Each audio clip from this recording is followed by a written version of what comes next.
Hi, everybody. This is Hondo Carpenter from Sports Illustrated's Fan Nation, Las Vegas Raiders Insider Podcast here at the Raiders Henderson facility. We normally don't shoot the podcast here, but logistically this week, just a lot of things going on. So I'm here. Zeke just left a few minutes ago, and we are excited about today's podcast. Man, Zeke, there's so much to talk about, and I'm going to tell you this. You and I are both people who see life through a prism of half full, not half empty. It's nice to have some good stuff to talk about. We're not afraid to talk about when things aren't good, but man, isn't it a lot nicer? Listen, we spent the first 8 weeks on the negative side of things, and it's That's not true. That's not true. The first 3 weeks we didn't, because remember, we gave them 20 games. That's true. That's true. It was really after, like you said, that first 3 games stretch that it kind of got a little rocky there. But it's definitely good to be on this side of things. The locker room is different. We feel different. The media room was different this week. It just flows through the whole organization. Agreed. Now, as you can see behind me, I mean, there's the podium where the press conferences took place. Patrick Graham and Bo Hardegree both just had their press conferences. We got so much to talk about today, Zeke. So let's just kind of dig right in. First, I want to talk about in my question answer article today, I had a person talk about thinking that Aidan O'Connell was a superstar. And listen, he had a very good game. I think he would have had that good of a game in LA and they would have beat the Chargers if Josh Jacobs would not have been so committed to his system. But I think it's unfair. He did exactly what they asked him to do. They got a lead, so he has not had to go out and, okay, we got to skip the game plan and go win us a game yet. I'm not making excuses. I think the kid has potential to be really, really good. But I also don't think it's fair to label the Rook with with you're a superstar and all of that. Let's just tap the brakes a little bit. I'm not being negative. I think he was great. But let's tap the brakes. And I think in our article, and somebody called him, we've got our Ken Stabler. Man, that's not fair to the kid. Let him just come along and develop. Do you agree with my analysis there? But then I want to say they're not hiding their excitement about him in this building. His teammates and his coaches aren't, are they? Oh, listen, everybody's excited about Aidan, and they're making it very well known in terms of how excited they are and how much they believe in him. But to your point, I think the label of superstar is really the word super, right? You can be a star, you can even be a potential star, right? But there is a difference between star, superstar, and Aidan hasn't quite gotten there yet. And I don't think Aidan would say he's gotten there yet. I mean, just from we've been around him enough, we've talked to him enough to kind of know his demeanor. I think even Aidan would say, "Hey, pump your brakes. It was game 2."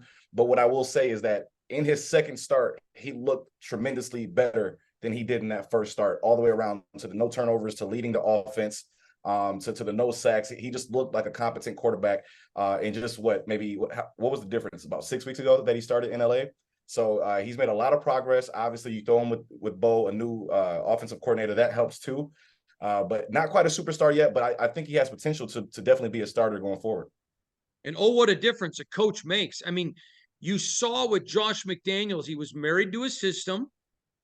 That's why I talked about when they played Monday night in Detroit. You could see what he wanted to do, but it wasn't working. Yes. Bo comes in. By the way, I don't know about you. I was so impressed with his press conference today. I thought him and Patrick were both great. I thought Antonio yesterday was fantastic. I mean, 3 press conferences in 2 days, and the Raiders have knocked them all out of the park. Bo's ability to adapt and change was phenomenal. Listen, Antonio Pierce deserves all the praise. Let's not pretend like he doesn't. But you heard me ask a very direct question of Bo. And by the way, I encourage you, if you didn't watch Antonio's press conference yesterday, go do it. We've got the video up. Go watch Bo and Patrick. They're both up already. But what stood out to me, Zeke, was and I addressed it yesterday in the podcast a little bit, Antonio knew what he wanted. And he knew, okay, I'm making a change at OC. And he knew he wanted Hardegree. And he sits down with him, tells him what he wants, and bam, Bo blows him out of the water because everything Bo had was what was on Pierce's sheet. And you saw it again today where he talked. I mean, he's talking to players. I was texting with a player yesterday, and who just said to me, it was great. Guys coming off the field telling Bo what they see. He's asking them, is there anything you think we can do different? Is there something we're missing? I mean, he's talking to Antonio on the sideline. It just, the communication exponentially different. Your thoughts on Bo today? 1,000%. I was very impressed with both today. I was impressed with him last week when he first came to the media, and I was impressed with his game plan on Sunday. I think two things stand out about Bo. We've talked a lot about Antonio being a former player. I think the same goes for Bo. I think what you saw on Sunday was a play caller that has been in the quarterback's shoes, which is important because that's been the biggest weakness for the Raiders this year was quarterback. So I think for you to have a rookie quarterback starting in his second game, new OC, but the OC as a former quarterback himself, that's priceless. And I think you saw the difference there. So I think sometimes, maybe being a former player can be a little bit overrated, but not when it comes to a head coach that's, can help lead a defense. He's won a Super Bowl before, and not with the OC that's played quarterback before, and your biggest weakness has been quarterback. So I was very impressed by that. And I'd also say the fact that you got to think about how many boxes Bo checked off. You got to think your running game got going. You hit over 100 yards. He completed passes to 8 different receivers. That's something that's been difficult for the Raiders this year. And then go look at the specific receivers. Hunter Renfrow got his passes. Granted, it was only about 32 yards I think he had for the game, but look how he looked when he caught those balls, right? Michael Mayer getting involved. You had a receiver rushing. Like everything you can imagine this offense doing, he gave you a sample of that on Sunday. So I was very, very impressed about. I'm going to give you a couple other things that stood out to me. I had a couple people ask me to ask the coaches about Renfrow, and I want you people to know I don't need to. Getting Hunter back in the rotation and back part of the game plan was part of the plan. I didn't have to ask him, I already knew it was. And they want to do more with him. They think his style, what he does, a lot of people feel like he's maybe lost a step, which I think that's probably a little fair to say, but he's still, with the way he moves, he's classic for a rookie quarterback that they're asking to not go out and have to win a game, but go out and to manage and gain some confidence. Down the road, I think Aidan has a chance of being a quarterback that can go win him a game. And we're definitely going to have to see that with the Chiefs and the Dolphins and that stuff coming up. Chances. But Hunter is definitely part of the game plan. It was good to see. I thought it was hilarious. Hunter was a different guy in the locker room. Before the game, after the game, probably anywhere else. It was good to see. Your thoughts on really making Hunter more part of the game? I think so. On a very superficial level, I think the receivers on the team, I think the offense, I think his teammates love Hunter Renfrow. I think they all do. So I think when he gets, the passes that we think that he should get, the touches or the targets that we think he should get, I think everybody's happy. I think certain players like a Devontae will say, hey, give me 1 or 2 less targets, go get Hunter some, right? So I think it actually gives the team energy when Hunter gets his chance to shine. I think in the offseason, in training camp, I liked what I had saw from Hunter. I thought he had came back. I thought he looked closer to his normal, healthy self. Lost a step maybe, but he's still effective, right? Specifically at yards after catch, right? Draw those plays up where you can get the ball in his hands quickly. Let him see what he can go do. Add 10, 20 yards to a catch. He's priceless, especially when you throw him with Devontae, Jacoby, and all the other receiving threats they have. Hunter is could be an X factor going forward. All right, so I am about something. At how many people have sent me emails? I want to know why the Raiders get to smoke at Allegiant Stadium. Did they get fined? I'm like, dear God. There are some people that will win the lottery and bitch about having to pay the taxes. They pay taxes, yeah. Okay. No, I'm not going to go ask, did anybody get fined? No, I'm not. Just enjoy a win. Are you surprised? I mean, that has gone, you kids will call it viral, with everybody wanting to talk about it. Are you surprised how big of a deal is that they had a cigar? How in terms of them having a cigar, yes. But I think what people might not be saying and what they might not be understanding that they feel is the fact they're just not used to seeing things like that, right? They're not used to being, having that kind of up close contact with the guys in the locker room after a game, and then to see that. Yeah, that's pretty much what it is. So I think, a lot of people don't understand that these guys needed to let loose, right? It hasn't even been 7 days since Josh got fired, right? Or it's just pulling up on 7 days. So it's been a long week for these guys. They need to let down. They played great. right? The cigars were, it was bigger than are they going to get in trouble, right? It was, hey, they're letting loose, they're having fun, they're back to all that talk that they did this last week about playing loose, being, like a kid again. It wasn't just lip service. They meant it and they played like it. Somebody asked me if I smoked a cigar. First of all, I don't smoke at all. I hate the smell personally. And actually most people don't know this. I'm actually allergic to it, but I'm not complaining or anything like that. But it was funny because somebody offered me one. I'm like, no thanks. First of all, even if I did, I wouldn't have done it. It's not my job to celebrate.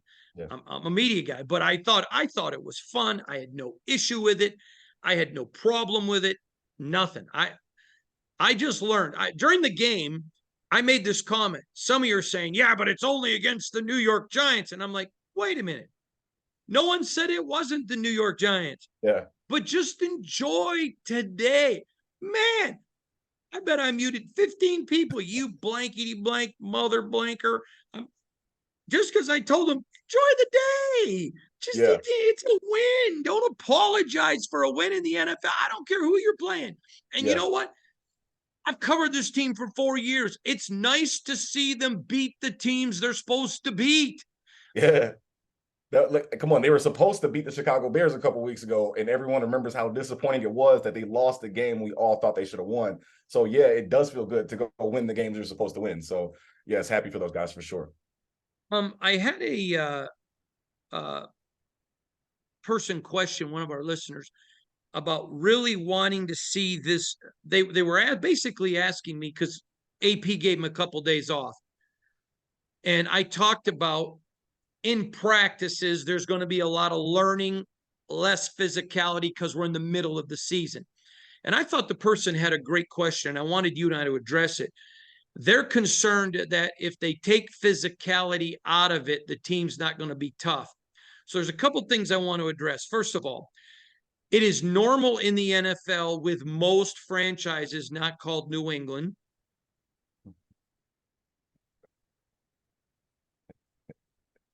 Anyways, or the former Raiders, that as the season goes on, physicality goes down because guys are already, I mean, at this point in the season, if you've played it all, everybody's hurt.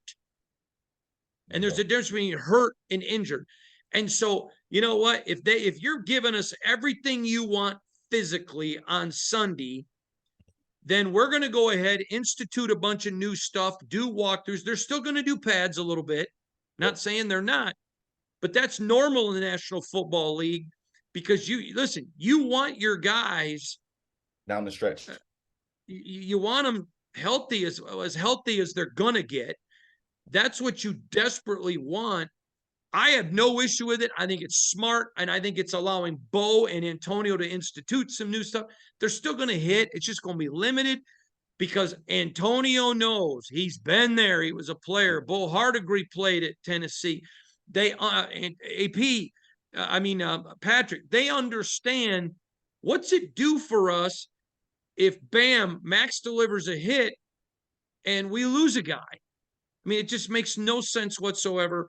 And so I understand the person's question, but I think it's fair to when you explain it that way for people to understand your thoughts. Yeah, you got to think about it, right? These guys are going out there on Sunday and laying it all on the line. The worst thing that can happen is you lose a player, however good or bad they are, but you lose a starting player in practice, right? It's a friendly fire. There's no more useless and pointless thing to do than that. And then you got to think these guys are professional. Most of these guys have been playing football since they were 6, 8, 10, 12 years old. At this point, they have pretty much what you need down to be successful. And what they need more than anything, like you said, is that mental work, because football is in large part mental. So you got a new coordinator in on the offensive side of the ball. You have a new head coach in. Take that physicality down, let those guys get healthy, right? And then work on the mental side of things. And they're just going to play even cleaner as the season goes on. Yeah, I want to get to another issue. As you know, I had an article today that just my question and answer article. Holy Toledo. Yeah. And in that article, Zeke, I talked about Jarrett Stidham. And a lot of people remember last year when I made the comment he was not going to get a chance to compete for the starter's job, and they wanted to move on. Now, I also addressed in the question answer article I stand behind my reporting 110%. In the way I report, I asked, and you're in the press rooms. Am I not asking the tough questions? You're asking the toughest questions. Okay. And am I not asking the questions that made Josh uncomfortable? Agreed. And it's there for everybody to see, right? Like it's there for In everyone to fact, see. I had to yell at this guy because I said to him, Zeke, because you used to crack up laughing because Josh got so uncomfortable with my questions. And it wasn't that you were disrespectful of Josh. Yeah. I'm like, Zeke, because you'd say, man, you notice how uncomfortable he gets? Don't you show your face, Zeke. Just Yeah.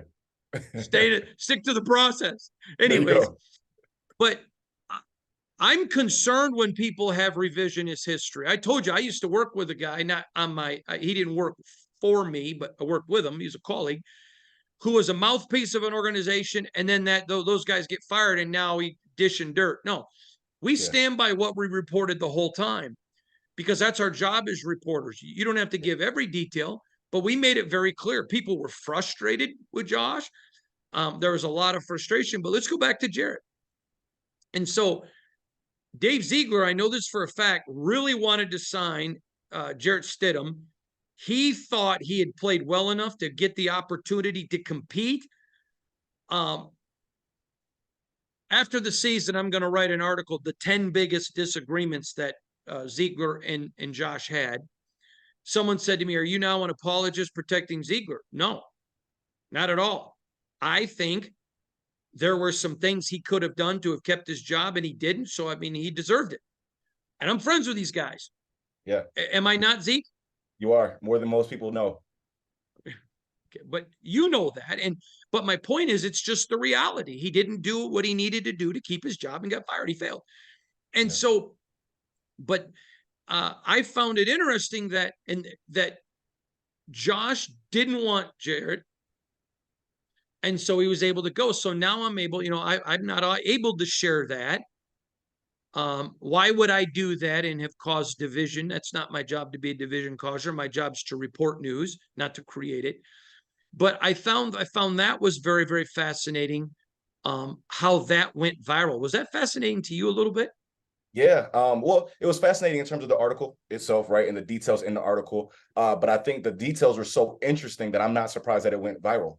It gave it a lot of insight in terms of interesting topics in the Raiders organization. And it shows that, hey, the situation they're in and they've been in this season, it didn't just start this season. It didn't just start with Jimmy Garoppolo. It's there's stuff before this season that's happened that has played a large part in where they are right now. So yes, that article was very, very insightful. And it gave a lot of details that I don't think most people would have known. Yeah, I agree. All right, let's keep moving along. Derek Carr, and I don't want to keep going back and berating this, but I think it's a very, very valid point. Him and Josh were not going to work. There wasn't animosity. Josh didn't hate him, nor did he hate Josh. I think there was frustration with the rigidity of Josh Jacobs. In fact, I'm Josh McDaniels. In fact, I say I think I know. And so I think it was someone basically said to me today, a couple people, do you regret piling on Carr? I don't think I piled on Carr at all. In fact, his family via social media thanked me for being fair. I just think it was a marriage that was not going to work as long as Josh McDaniels was rigid. And I think it was good for Derek to go somewhere else.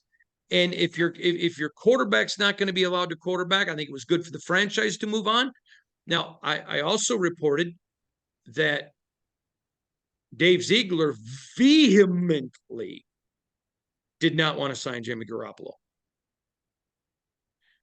Vehemently. But Dave Ziegler had a boss, and his name was Josh McDaniels. That's why Jimmy Garoppolo is on the roster. Talk about that for a little bit about the Carr thing. I don't think we piled on at all. I think we just reported the truth. And I said, Derek's a friend of mine. I want Derek to do well. I don't wish him any harm at all. He's a great man. But I'm glad he got out because can you imagine what this season would have been? I bet Derek's looking at all that's going on thinking, thank you, Jesus, I'm not part of that. Yeah, I think, well, first things first, in terms of the reporting, I think the reporting was fine. I think it was pretty, middle of the road in terms of what it was that was being reported. I remember reading one of your articles that went in depth about the end of the marriage between Carr and the team, and I felt like it was very fair.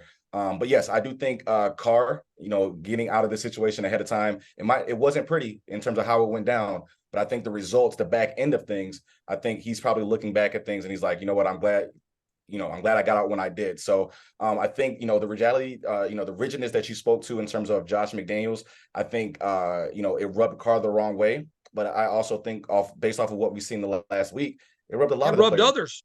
That's what I'm saying. I think it rubbed a lot of other people the wrong way too.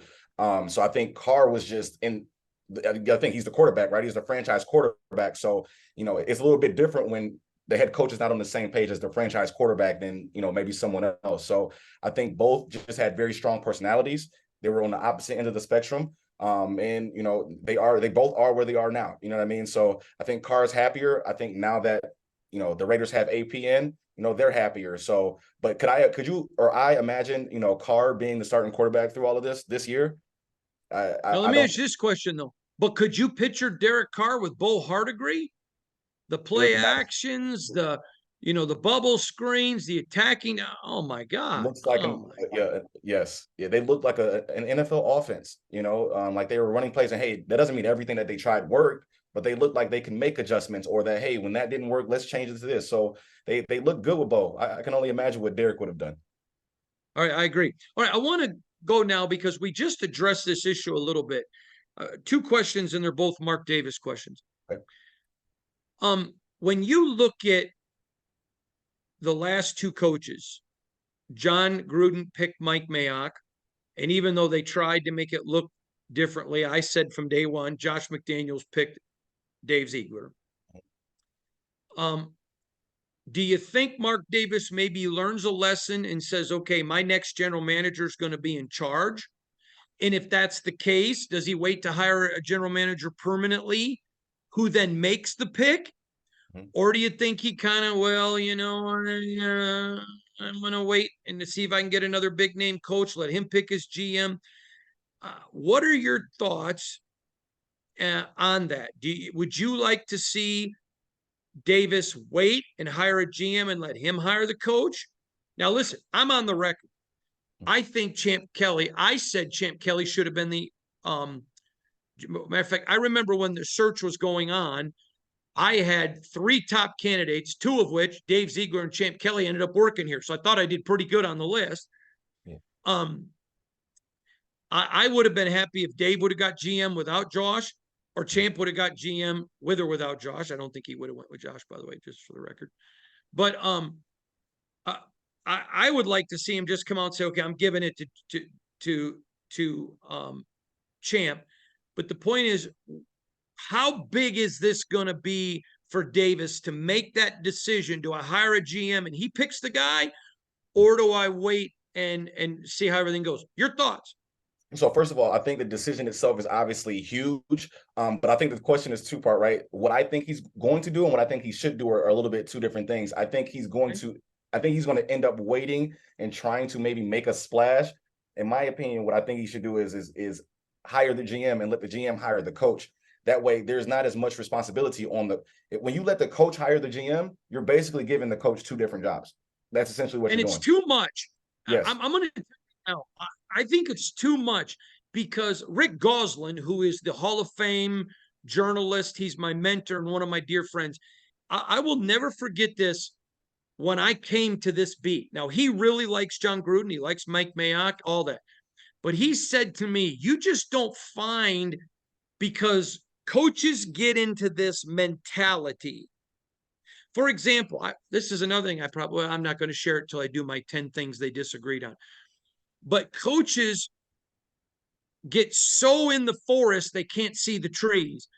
And there were several decisions that I know Ziegler, not because Ziegler told me, I know Ziegler didn't agree with. And I remember going to Ziegler on a particular issue and him asking me not to report on it.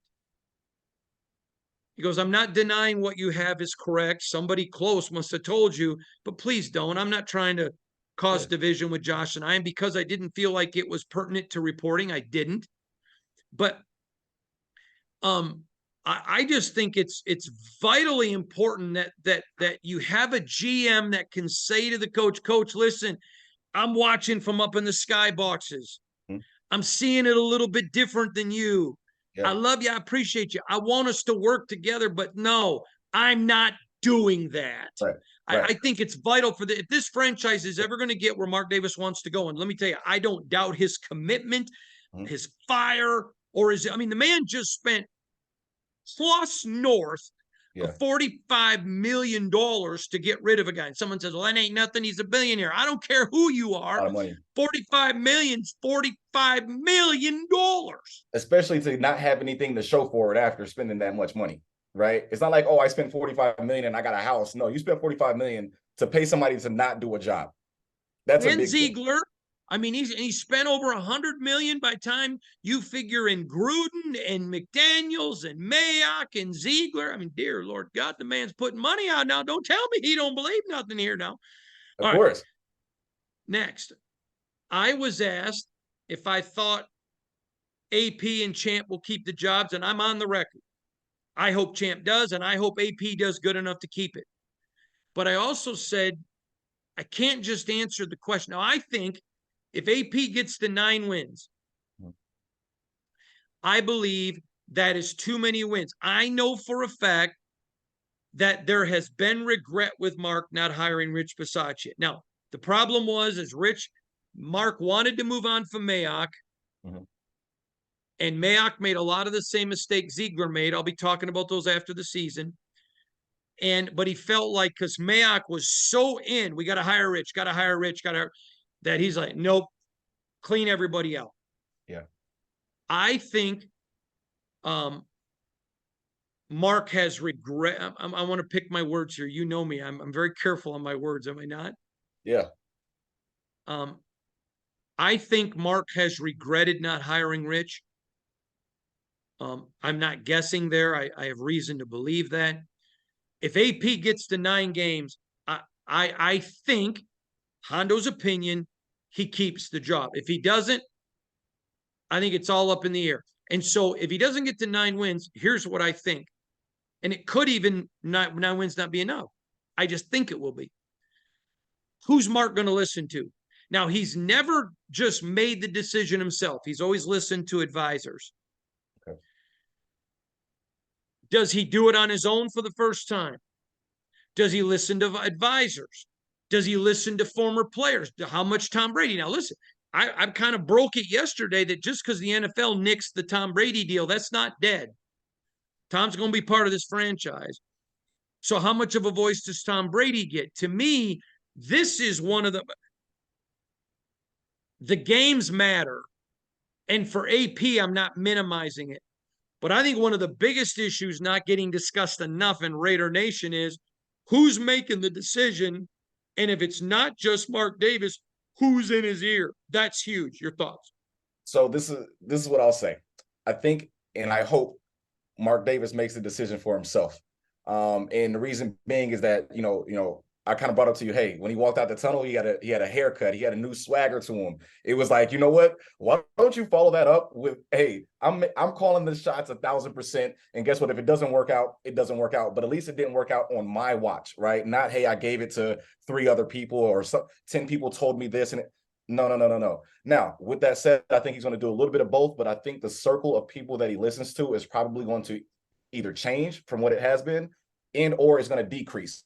So it's only, if he had 5 people in his ear, it's going to go down to 2, right? Maybe plus a Tom, 2 other people plus a Tom Brady. I think Brady is going to have a decent amount to say in it. I think he's going to be vocal. And you got to think Tom Brady, in terms of playing, right, obviously is the GOAT. So who else better to listen to in terms of who to hire for GM, who to hire for coach? So I think Tom's going to have a large say. He might not get a lot of credit, but I think he's going to have a large part to say in that.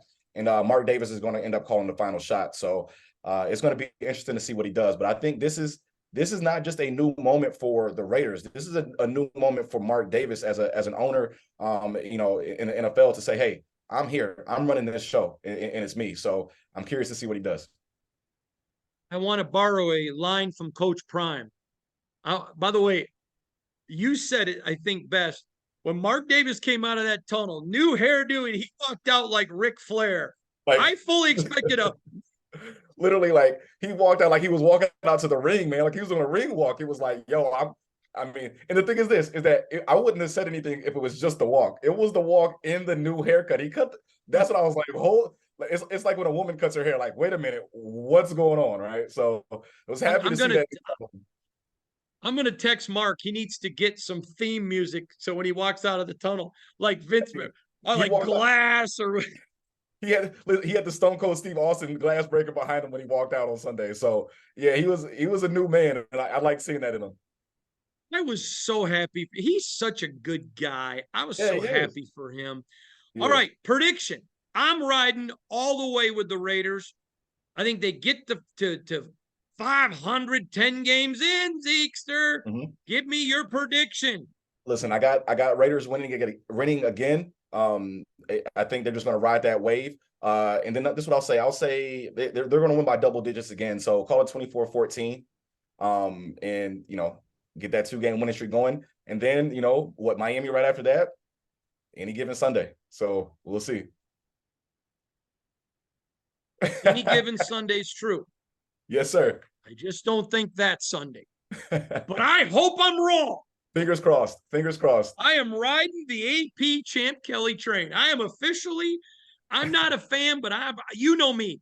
Mm-hmm. And I told you this when you started working for me. Mm-hmm. We don't root for things. 100%. We're media. We don't create news. We report it. Yeah. But I told you, my dad taught me a long time ago, I root for good people. I don't understand the mentality in our country where, oh, this person succeeded, they must have cheated. Yeah. I want to see people prosper. Mm-hmm. I want to see people succeed, especially good people. And Yeah. man, when you look at Patrick Graham, Bo Hardegree, Champ Kelly, Sandra Douglas, Antonio Pierce, Mark, these are good people. Yeah. I want to see them do well. I want to see them prosper because, man, I take joy. I take joy Yeah. in the prosperity of good people, don't you?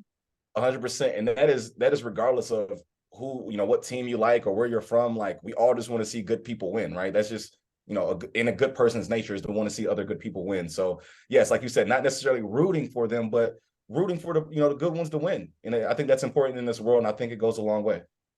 Well, it's just like about this. I don't think the fans do. I may have mentioned it before, but when I hired you and someone sent me an email, thank you for hiring a black reporter. Mm-hmm. And remember me telling you about, and I'm like, I didn't hire him because he was black. I didn't give a rat's butt that you were black. Yes, sir. I hired you because you're good. Yes, and sir. I hired you because you're a good guy. Yeah. Don't minimize who Zeke is. That's one hell of a good reporter.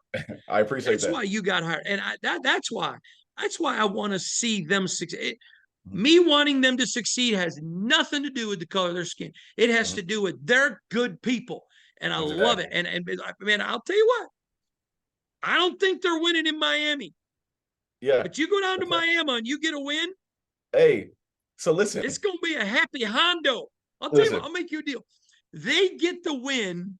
I've got to tell you, and I'll tell you off air who it is. Somebody within the organization that watches our pod every day told me, I will get you the hoodie if you'll do one episode of the Sports Illustrated Fan Nation Las Vegas Raiders Insider Podcast, Hondo in a hoodie. I told them no because I got to look professional. I will do an episode of this in a Raider hoodie. Hey, if they go, and listen, that just made me so much more excited about the Miami game. Like, let's go. Listen, they got to go get that W now. So, yes, listen, if they get that, we have to do Hondo in a hoodie, and it's got to be a dope hoodie too. So, I don't know if you want to do like cut the sleeves off or something. Go old school build. I'm not gonna. By the way, I don't even know what does a dope hoodie mean. Oh no, like it's a cool hoodie, like a good thing. Yeah, like dope is like. Speak English. So I mean a cool hoodie. Yeah, there you go. Okay. Yeah, it's a good thing. See, now when I was growing up, if you said something was dope, it meant stupid. Like, you dope. Hey, this is gonna make a lot of people laugh when they hear this part of the conversation because it's the exact opposite here. Like, dope is it's a compliment these days. All right, but give me credit. Today in the press room, Yeah. did I not drop a Zekeism when I said 100? Hey, use the word 100 in a sentence. It was so smooth. I didn't catch it the first time. I thought you were just having a casual conversation. And then you said something. Oh, no, you said, I'm keeping it 100. Like, Hondo? Like, where is this coming from? Hey, and don't forget the gold chains, Hondo. Don't forget the gold chains. I'm not, listen. A chain? Show the chains. Show the chains. Not chains. I have a chain. Oh, no, I thought you had multiple. You only got one? What?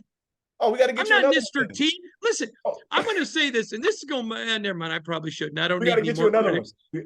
Hey, No. we got to get you two chains. We got to get you two. Hey, I do know. Never mind. Okay. That's enough. People are Yes. already tired of it. Zeke, I love you. I appreciate Love you. you Of too. course, I'll be with you tomorrow Yes, here sir. at the facility. For all of us at Sports Illustrated's Fan Nation, Las Vegas Raiders Insider Podcast, part of the Fans First Sports Network. Thanks for joining us, everybody. Listen, we are growing so fast, all because of you guys. We just added another staff member, Michael, who's doing videos. So now we're not only doing these long videos, we're doing shorts. Make sure you're watching our shorts. These are videos that are less than 1 minute, just quick topics from press conferences and stuff. Make sure you're subscribing, following, doing all of that. Remember, Zeke, tell them your Twitter. My Twitter is EZ as in zebra Trezevant, my last name. So EZ Trezevant, TREZE, V as in Victor, AN as in Nancy, T as in Tom. He doesn't mean easy like a Sunday morning. His name is Ezekiel. And I'm at Hondo Carpenter, HondoCarpenter. From all of us here at Sports Illustrated's Fan Nation, Las Vegas Raiders Insider Podcast, here from the facility. Thanks for joining us, everybody. God bless you. Just hope you have a great day. We'll see you again tomorrow.